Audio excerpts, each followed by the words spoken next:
Hello everyone, how are you doing? This is MD Tech here with another quick tutorial.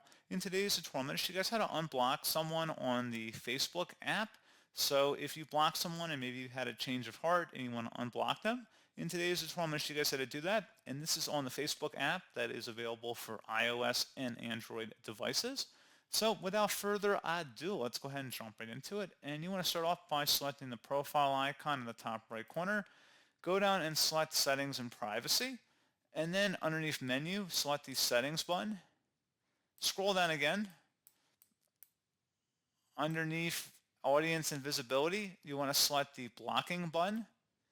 And then if you see the user in here you want to unblock, select Unblock. Please know you will have to wait 48 hours to block them again, and they will have the ability potentially to see your timeline or contact you, depending on your other settings. Select Unblock. Give it a moment, and that's all you have to do. So pretty straightforward process, guys, and as always, thank you for watching. I do hope that I was able to help you out, and I do look forward to catching you all in the next tutorial. Goodbye.